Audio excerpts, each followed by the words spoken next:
আমি ধৰক আমাৰ যিটো ৱেবছাইট থাকিব এই ৱেবছাইটত আমি প্ৰতিখন জিলা প্ৰতিটো সমষ্টি আৰু প্ৰতি পঞ্চায়ত এনেকৈ আমি তাতে শ্ৰেণীভুক্ত কৰিব পৰা হ'ব আৰু বিভিন্ন ধৰণৰ শিতান আছে আমাৰ ধৰক পঞ্চায়তী ব্যৱস্থাৰ বিষয়ে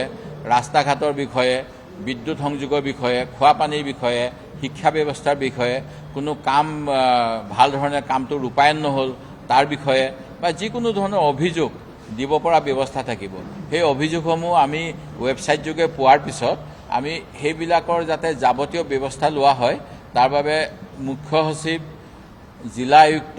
আৰু তাৰ উপৰিও বিভাগীয় যি বিভাগৰ সেই অভিযোগ হ'ব সেই অভিযোগটো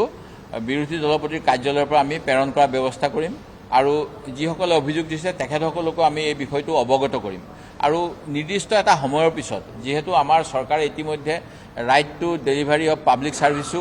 আইন এখন আনিছে যে আমাৰ বিভিন্ন সমস্যা সমাধান হ'ব লাগে এটা জবাবদিহি ব্যৱস্থা কৰিছোঁ বুলি কয় মুখ্যমন্ত্ৰীয়ে আমি বিধানসভাত বিভিন্ন বিভাগৰ আঁচনিৰ বাবে পুঁজি আবণ্টন কৰোঁ এই পুঁজিবিলাক বা বিধানসভাত যিবিলাক আবণ্টিত ধন প্ৰকৃততে ব্যৱহাৰ হয় নে এইবিলাক ডাইভাৰ্ট কৰা হয় তাৰো আমি একো বিশেষকৈ সুংসূত্ৰ পোৱা নাযায় মাত্ৰ বিধানসভা অধিৱেশন আপোনালোকে জানেই আজিকালি কমাই দিছে আমি মাত্ৰ কেইদিনমানৰ কাৰণে সেইখিনি আলোচনা কৰিবলৈ পাওঁ আৰু সেয়া যথেষ্ট সময় নহয় আৰু অকল বিধানসভাত আলোচনা কৰিলেই যে সমস্যা সমাধান হ'ব সেইটোও কেতিয়াও আমি